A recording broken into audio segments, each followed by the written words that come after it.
Hello, this is Bharat and welcome again to Bharat K M online Pathshala where success begins. इस lecture में हम discuss करेंगे building materials में जो चैप्टर है सीमेंट, उसके रिलेटेड कुछ मोस्ट इंपॉर्टेंट कंसेप्चुअल टाइप के ऑब्जेक्टिव क्वेश्चंस। आपके सामने क्वेश्चन नंबर 1। क्वेश्चन करने का तरीका आपको बताया हम किस तरीके से करते हैं। जैसे ही मैं आपको नया क्वेश्चन दिखाऊं, आपको वीडियो पॉज करना है, खुद की तरफ से ट्राई करना है और दिमाग में आपको रखना है कि आपकी तरफ से कौन सा आंसर करेक्ट है। फिर जो मैं सोल्यूशन बताऊं उसमें से देख करके आप मैच कर लेना। जैसे क्वेश्चन नंबर 1 है आपके सामने, मैच ऑफ द फॉलोइंग का है। लिस्ट 1 में आपको कुछ चीज़ें दी हुई है, लिस्ट 2 में आपको कुछ चीज़ें दी हुई है। आपको देखना है कि कौन सी चीज़ का संबंध, कौन सी चीज़ का मिलान कौन सी चीज़ से हो रहा है, उसके अकॉर्डिंग फिर आपको ABCD ऑप्शन में से जो करेक्ट आंसर है वो चूज़ करना है। ओके, वीडियो पॉज करके ट्राई कर लेना आप। मैं बताता हूँ आपको। देखो, अलग अलग तरीके के टेस्ट हम करते हैं हर एक चीज़ के लिए, चाहे सीमेंट हो, एग्रीगेट हो, किसी भी चीज़ के लिए, किसी स्पेसिफिक चीज़ को कैलकुलेट करने के लिए अलग अलग तरीके के टेस्ट करते हैं।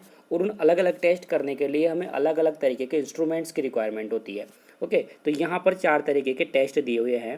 ओके, उन टेस्ट के लिए कौन से इंस्ट्रूमेंट की हमें रिक्वायरमेंट होती है वो अपने को लिस्ट 2 में दिया हुआ है। जैसे A नंबर पे दिया हुआ है फाइननेस ऑफ द सीमेंट।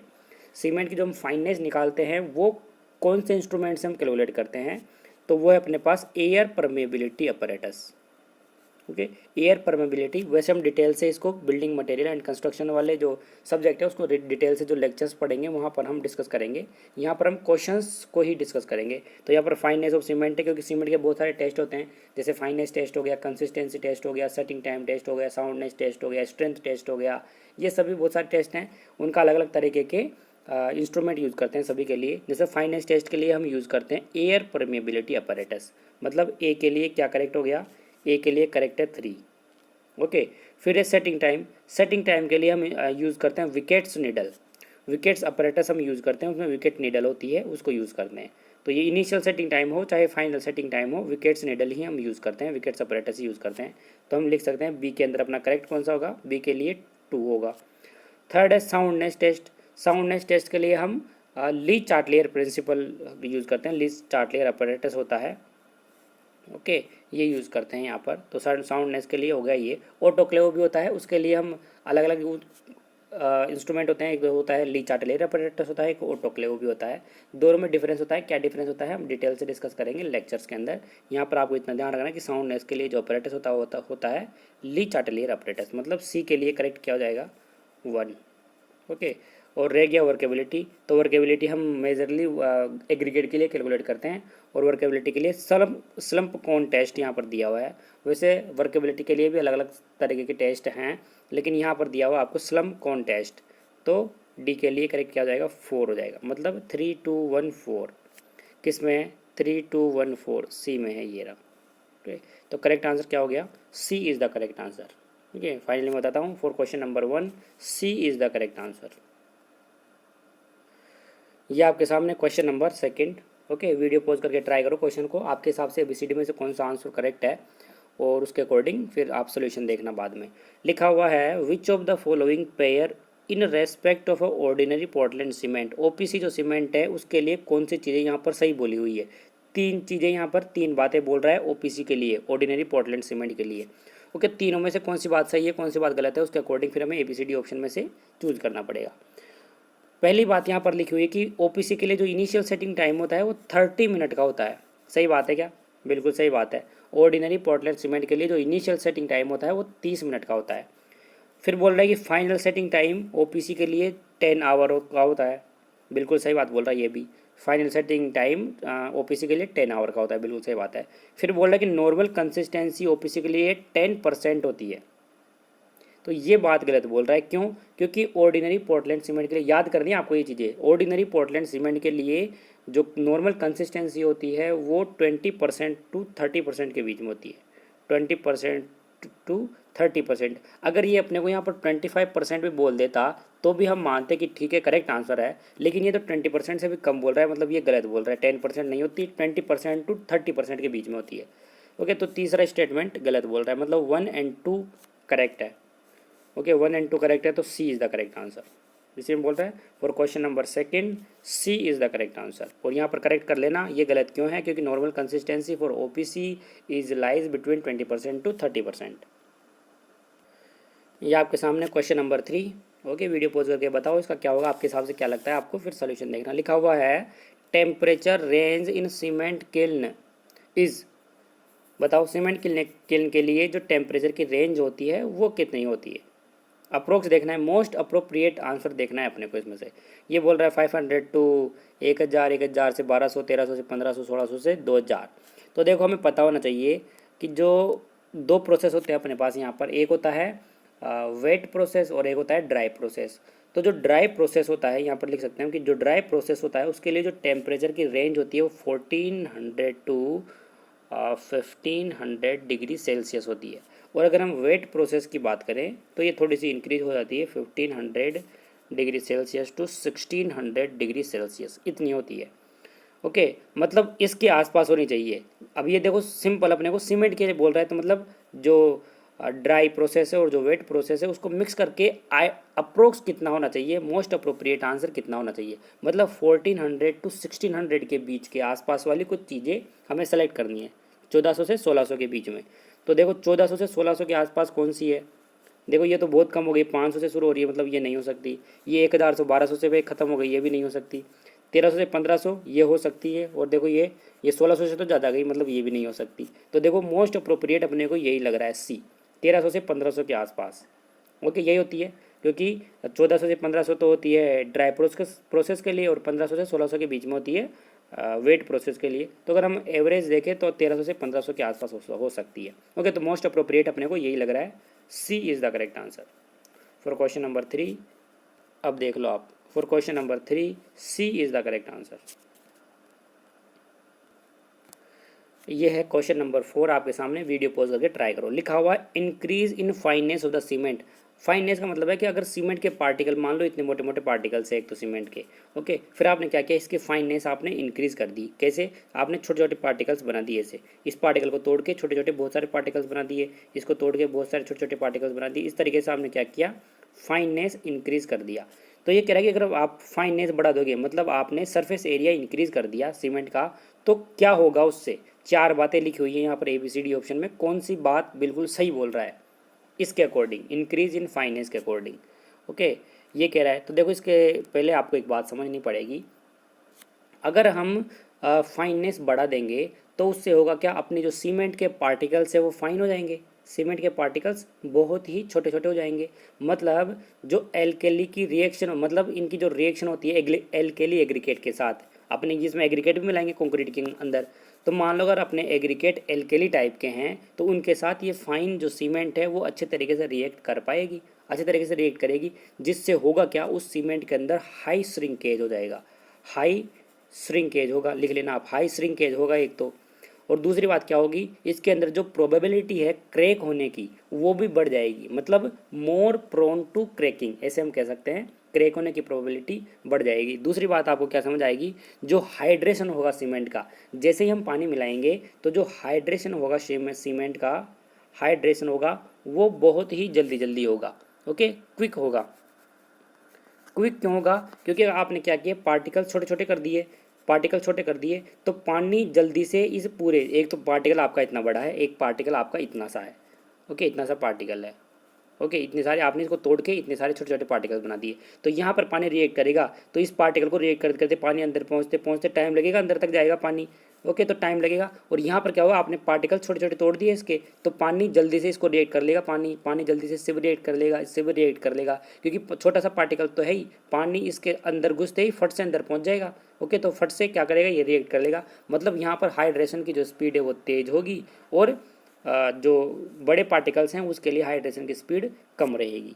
अब देख लो, आप पढ़ लो इसके अंदर इंक्रीज फाइननेस से क्या क्या आ रहा है। ए में लिखा हुआ है reduces the rate of strength development. Reduce थोड़ी कर रहा है, इंक्रीज, हाइड्रेशन बढ़ गया आपका, इसका मतलब जो स्ट्रेंथ गेन करने की स्पीड है वो भी आपकी बढ़ गई। ये तो कह रहा है कि रिड्यूस हो गई, तो गलत बात बोल रहा है ये बात तो गलत बोल रहा है। बी पढ़ो, बी में देखो क्या लिखा हुआ है, increase the rate of strength development. बिल्कुल सही बात बोल रहा है, रेट डेवलपमेंट की स्ट्रेंथ बढ़ जाएगी। And reduce the rate of high deterioration. नहीं, जो रेट ऑफ डिटोरिएशन है, मतलब क्रैकिंग वगैरह की जो प्रोबेबिलिटी है वो रिड्यूस हो जाती है क्या, नहीं, रिड्यूस नहीं होती। फाइननेस आप बढ़ाओगे तो वो भी क्या हो जाती है, इंक्रीज हो जाती है, श्रिंकेज या फिर क्रैकिंग होने की प्रोबेबिलिटी बढ़ जाती है। तो ये भी बात गलत बोल रहा है। सी में देखो क्या लिखा हुआ है, decrease the rate of strength development. Decrease, वही रिड्यूस या डिक्रीज एक ही बात है, तो ये भी बात गलत बोल रहा है। Rate of strength development decrease थोड़ी होती है, इंक्रीज हो जाती है। डी में देखो क्या बोल रहा है, increase the rate of strength development, ये यहाँ तक तो बात सही बोल रहा है। फिर लिखा हुआ है and leads to higher shrinkage, बिल्कुल सही बात है। एक तो आपका स्ट्रेंथ डेवलपमेंट, क्योंकि हाइड्रेशन बढ़ जाता है तो स्ट्रेंथ की डेवलपमेंट है वो भी बढ़ जाती है, और श्रिंकेज आपके ज़्यादा होने लग जाते हैं। क्यों? क्योंकि आपकी जो सीमेंट है वो इजीली एल्केली एग्रीगेट के साथ रिएक्ट कर पाती है, जिससे high shrinkage and greater probability to cracking हो जाती है। वहाँ पर greater prone to cracking attack क्या सल्फेट अटैक, लेकिन सल्फेट अटैक की यहाँ पर बात नहीं हो रही है। इतना आप ध्यान रखो, अगर हम फाइनेस बढ़ाते हैं तो उससे क्या होता है, जो फाइन एग्रीगेट फाइन पार्टिकल्स होते हैं सीमेंट के, वो एल्केली एग्रीगेट के साथ इजीली रिएक्ट कर पाते हैं, उससे श्रिंकेज वहाँ पर बढ़ जाता है, और it greater prone to cracking, और इनकी जो प्रोबेबिलिटी है क्रैक होने की वो बढ़ जाती है। और क्वेश्चन नंबर 4 करेक्ट आंसर क्या हो जाएगा? क्वेश्चन नंबर 4 के लिए करेक्ट आंसर डी है, D is the correct answer. बाकी ये फालतू बकवास कर रहे हैं तीनों ऑप्शन में। ये आपके सामने क्वेश्चन नंबर 5, ये तो आप कर ही दोगे, अभी कर ही चुके हैं हम पहले। लिखा हुआ है the fineness of cement is tested by, cement की जो फाइननेस टेस्ट करते हैं वो किससे टेस्ट करते हैं हम? एयर कंटेंट मेथड से? नो। एयर परमेबिलिटी से? बिल्कुल, यही तो पढ़े थे हम। ली चार्ट लेयर से तो हम क्या करते हैं? साउंडनेस। और विकेट सेपरेटर से क्या करते हैं हम? वो setting time, initial setting time, final setting time का पता लगाते हैं। करेक्ट आंसर यहाँ पर क्या आ जाएगा? B is the correct answer. आप देख लो question number 5, B is the correct answer.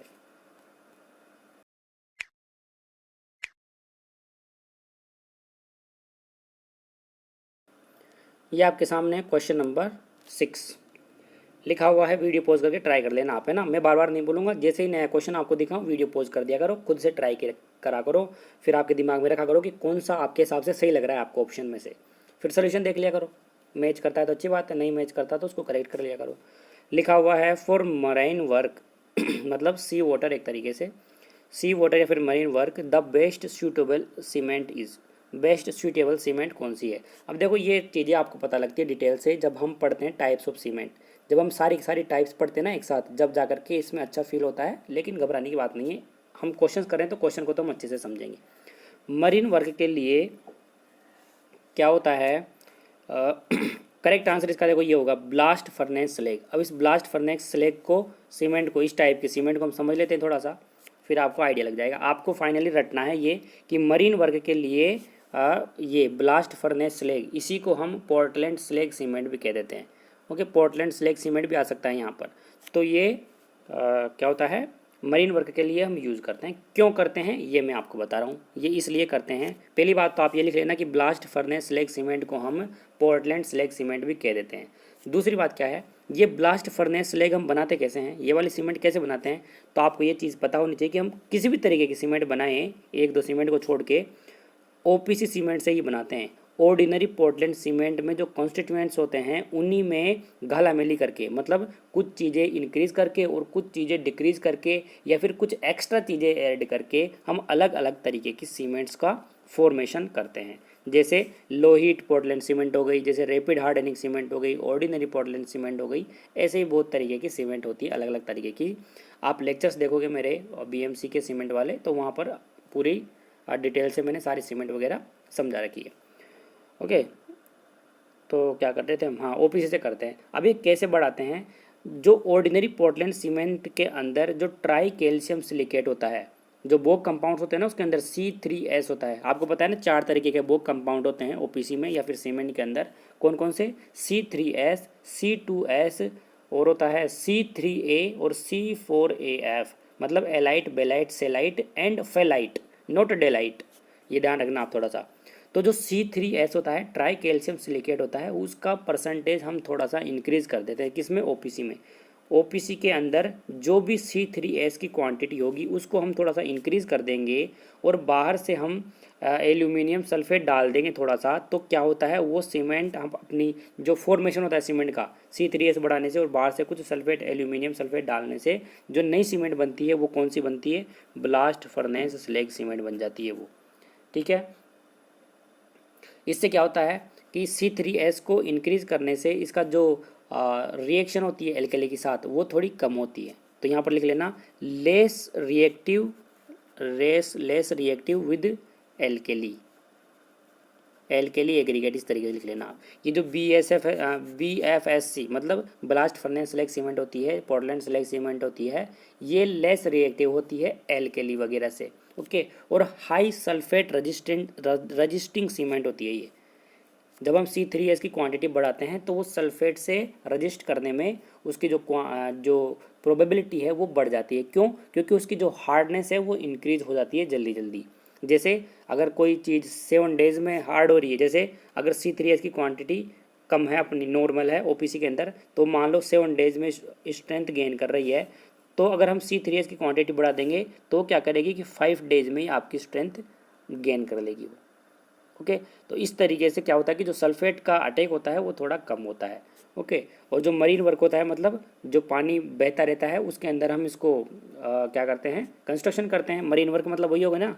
और मरीन वर्क तो कैसा होता है, यहाँ पर साल्टी वाटर होता है, मतलब एल्कली वगैरह आराम से मिलेंगे वहाँ पर, समुद्र वगैरह में कंस्ट्रक्शन करोगे तो वहाँ पर ब्लास्ट फर्नेस स्लैग का ही यूज़ करना बेहतर होता है। इसलिए D is the correct answer, ठीक है। ये ऑर्डिनरी पोर्टलैंड सीमेंट तो हम यूज़ ही नहीं करेंगे क्योंकि ये तो ऑर्डिनरी है बिल्कुल।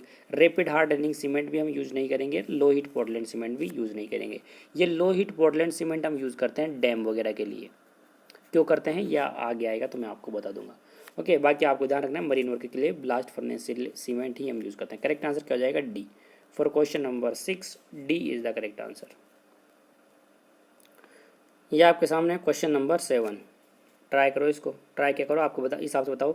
लिखा हुआ है the proper size of mould for testing compressive strength of cement is. अभी तो डायरेक्टली आपको ध्यान होना चाहिए कितना होता है, में लिखा हुआ रहता है ज़्यादातर। देखो यहाँ पर आँख बंद करके लोग हैं ना, ये चेप के आ जाते हैं, ये 15 सेंटीमीटर क्यूब, क्योंकि 15 उनके दिमाग में घुसा हुआ रहता है ना, इसलिए। तो ये करेक्ट रॉन्ग आंसर है, ये 15 सेंटीमीटर नहीं होता। सीमेंट की कंप्रेसिव स्ट्रेंथ चेक करने के लिए जो क्यूब की हम साइज़ बनाते हैं वो अपने पास रहती है में रहती है 70.6 ये रहती है 70.6 तो यहाँ पर देखो सेंटीमीटर में, ज़्यादातर हम में ही पढ़ते हैं, तो सेंटीमीटर में करेंगे तो 10 का डिवाइड कर दो इसमें, तो 10 का डिवाइड हो जाएगा तो क्या हो जाएगा, ये हो जाएगा। देखो A is the correct answer. तो ये ध्यान रखना, सीमेंट की कंप्रेसिव स्ट्रेंथ चेक करने के लिए जो हम क्यूब बनाते हैं वो 70.6 के क्यूब बनाते हैं हम, ओके। तो A is the correct answer for question number 7। A is the correct answer, ठीक है, A is the correct answer. ये आपके सामने क्वेश्चन नंबर 8, ये याद करने के क्वेश्चन है ना। लिखा हुआ है the specific gravity of commonly available, लिखा हुआ है the specific gravity of commonly available ordinary Portland cement is. जो OPC सीमेंट होती है, ऑर्डिनरी पोर्टलैंड सीमेंट होती है, उसके लिए स्पेसिफिक ग्रेविटी नॉर्मली कितनी होती है, ये भी आपको याद ही रखना पड़ेगा। Correct answer is 3.15। OPC के लिए जो स्पेसिफिक ग्रेविटी की वैल्यू होती है वो नॉर्मली 3.15 होती है, ये याद करना है आपको। B is the correct answer, okay. For question number 8 B is the correct answer. ये आपके सामने क्वेश्चन नंबर 9, ओके। बताओ कौन सा होगा, वीडियो पॉज करके बताइए। लिखा हुआ है a quick setting cement has an initial setting time of about. जो क्विक सेटिंग सीमेंट होती है, नॉर्मली हमने इनिशियली अभी उसके लिए देखा था, किसके लिए, OPC के लिए। उसके लिए तो इनिशियल सेटिंग टाइम कितना था, 30 मिनट था, यही था। और फाइनल सेटिंग टाइम कितना था, 10 आवर, यही था। अब यहाँ पर बात हो रही क्विक सेटिंग सीमेंट। देखो आप कंफ्यूज मत होना, क्विक सेटिंग अलग चीज़ होती है और क्विक हार्डनिंग अलग चीज़ होती है, रैपिड हार्डनिंग। तो कंफ्यूज मत होना उस चीज़ से, दोनों चीज़ें अलग होती है, ओके। सेटिंग अलग होती है और हार्डनिंग अलग होती है। सीमेंट की क्विक सेटिंग अलग चीज़ है और क्विक हार्डनिंग अलग चीज़ है, ओके। सेटिंग का मतलब होता है लॉस ऑफ प्लास्टिसिटी, लिख लेना आप अगर आपको पता नहीं हो तो। लॉस ऑफ प्लास्टिसिटी मतलब उसकी प्लास्टिसिटी का लॉस होना, उसकी सेटिंग का लॉस होना है, मतलब एक तरीके। अगर सीमेंट आपके सेट होने लग गई, इसका मतलब उसकी प्लास्टिसिटी लॉस होने लग गई। और हार्डनिंग का मतलब है gain of strength, gaining of strength होती है। ये दोनों चीज़ लिख लेना आप, ये दोनों अलग अलग होती है, गेनिंग ऑफ स्ट्रेंथ। तो अगर मैं बोलूँ क्विक सेटिंग सीमेंट तो वो अलग टाइप है सीमेंट का, और क्विक हार्डनिंग सीमेंट या फिर कह देते हैं हम रैपिड हार्डनिंग सीमेंट, तो वो अलग चीज़ है। दोनों से कन्फ्यूज मत होना। ये जो हम क्विक सेटिंग सीमेंट बनाते हैं, ये कैसे बनाते हैं, अगर हम OPC के अंदर जो जिप्सम का कंटेंट है उसको हम कम कर दें अगर, क्योंकि जिप्सम क्या करता है, आपका जो सेटिंग टाइम होता है, इनिशियल सेटिंग टाइम होता है, उसको इंक्रीज़ कर देता है। अगर हम जिप्सम की क्वांटिटी कम कर देंगे तो जो आपका इनिशियल सेटिंग टाइम है वो कम हो जाएगा। मतलब अगर मान लो नॉर्मली आपकी 30 मिनट इनिशियल सेटिंग टाइम है, मान लो 30 मिनट इनिशियल सेटिंग टाइम है। अगर हम इसके अंदर जिप्सम की क्वांटिटी कम कर देंगे तो अपना जो इनिशियल सेटिंग टाइम है वो कम हो जाएगा। जैसे 5 मिनट हो गया, 5 मिनट हो जाए, चाहे चाहे 10 मिनट हो जाए, कितना भी हो जाए। तो क्विक सेटिंग सीमेंट ऐसी सीमेंट होती है जिसमें हम जिप्सम की क्वांटिटी इतनी कम कर देते हैं जिससे इनिशियल सेटिंग टाइम अपना 5 मिनट का हो जाता है, 5 मिनट का। ठीक है, ये स्पेशल कंडीशन है, ध्यान रखना। क्विक सेटिंग सीमेंट में जो इनिशियल सेटिंग टाइम होता है वो 5 मिनट का होता है। आपसे क्वेश्चन ऐसे पूछा जा सकता है कि क्विक सेटिंग सीमेंट में फाइनल सेटिंग टाइम कितना होता है अप्रोक्स। तो ये भी ध्यान रखना, जो फाइनल सेटिंग टाइम होता है वो 30 मिनट होता है for quick setting cement, 30 minute होता है। ओके, फाइनल सेटिंग टाइम, और 5 मिनट होती है आपकी इनिशियल सेटिंग टाइम। ठीक है, ये दोनों बातें आपको ध्यान रखनी है। यहाँ इस क्वेश्चन के लिए करेक्ट आंसर क्या है? For question number 9 D is the correct answer. ये आपके सामने क्वेश्चन नंबर 10 कर देना है इसको। ओके, 11 है ये, 10 कर देना है इसको। क्वेश्चन नंबर 10 है, देखो असर्शन रीजन का क्वेश्चन है और ABCD ऑप्शन में क्या लिखा हुआ रहता है ये तो आपको पता ही होगा। अगर आपको पता नहीं है तो मैं आपको बता देता हूँ, वैसे मैं बता देता हूँ बार बार। ए ऑप्शन में लिखा हुआ रहता है स्टेटमेंट 1। देखो जो असर्शन है ना, इसको स्टेटमेंट 1 भी लिख देते हैं और जो रीजन है इसको स्टेटमेंट 2 भी लिख देते हैं। तो ए ऑप्शन में लिखा हुआ रहता है statement 1 is correct, statement 2 is correct and statement second is correct explanation of statement number 1। B option में लिखा हुआ रहता है statement 1 is correct, statement 2 is correct but statement second is not correct explanation of statement number 1। C option में लिखा हुआ रहता है statement 1 is correct, statement 2 is wrong. और डी ऑप्शन में लिखा हुआ रहता है आपका statement 1 is wrong and statement second is correct. ये सारे ABCD ऑप्शन में लिखे हुए रहते हैं। फिक्स है, असर्शन रीजन का या स्टेटमेंट वाला क्वेश्चन आएगा तो ABCD ऑप्शन में आपको यही लिखा हुआ मिलेगा। ओके, अब आप बताओ कि उन चारों ऑप्शंस के अकॉर्डिंग, ABCD ऑप्शन के अकॉर्डिंग इस क्वेश्चन नंबर 10 के लिए करेक्ट आंसर क्या होना चाहिए, बताओ। वीडियो पॉज करके आप सोचो, उसके बाद में सोल्यूशन देखना। असर्शन में लिखा हुआ है the rate of hydration is faster in fine cement. Okay, ये तो हम पढ़ चुके हैं, अभी थोड़ी देर पहले ही पढ़े हैं, तो ये तो बात सही बोल रहा है। जो फाइनर सीमेंट होगी उसके अंदर रेट ऑफ हाइड्रेशन जल्दी होगा। वो क्यों होता है वो मैं आपको बता चुका हूँ। रीजन में देखो क्या लिखा हुआ रहता है, क्या लिखा हुआ है, लिखा हुआ है the surface area finer cement is more in case of finer cement. The surface area in finer cement is more in, क्या लिखा हुआ है ये? हाँ, सही लिखा हुआ है। ये क्या कहना चाहता है, लैंग्वेज थोड़ा आगे पीछे हो रही है। ये सब कहना चाहता है कि जो सरफेस एरिया होता है फाइनर सीमेंट के लिए वो ज़्यादा होता है, more in case of finer cement. Okay, तो सही बात बोल रहा है कि जो फाइनर सीमेंट होती है इसके अंदर आपके छोटे छोटे पार्टिकल्स रहेंगे, सीमेंट के छोटे छोटे पार्टिकल्स रहेंगे तो इनका सरफेस एरिया बढ़ जाता है। सरफेस एरिया बढ़ने से क्या होता है, जो पानी रिएक्ट करेगा इनके साथ वो आसानी से कर पाएगा। इस पार्टिकल के साथ अलग रिएक्ट करेगा, इस पार्टिकल के साथ अलग रिएक्ट करेगा, इसके साथ अलग करेगा, इसके साथ अलग, इसके साथ अलग, इसके साथ अलग, तो जल्दी जल्दी पानी रिएक्ट कर पाएगा। और जल्दी जल्दी पानी रिएक्ट करेगा तो हाइड्रेशन बढ़ जाएगा, और हाइड्रेशन बढ़ेगा तो गेनिंग ऑफ स्ट्रेंथ जल्दी आपकी मिल पाएगी आपको, मतलब आपकी जो स्ट्रेंथ गेन होगी वो जल्दी हो पाएगी। तो रीज़न सही बोल रहा है क्या? सही बोल रहा है बिल्कुल, मतलब असर्शन करेक्ट है, रीज़न भी करेक्ट है और करेक्ट एक्सप्लेन भी कर रहा है। The rate of hydration faster क्यों जाता है, क्योंकि सरफेस एरिया बढ़ जाता है। सरफेस एरिया बढ़ जाएगा तो पानी आसानी से हर एक पार्टिकल के साथ रिएक्ट कर पाएगा। तो करेक्ट आंसर क्या हो जाएगा? A is the correct answer for question number 10। इसको 10 कर देना, 11 नहीं है। For question number 10 A is the correct answer.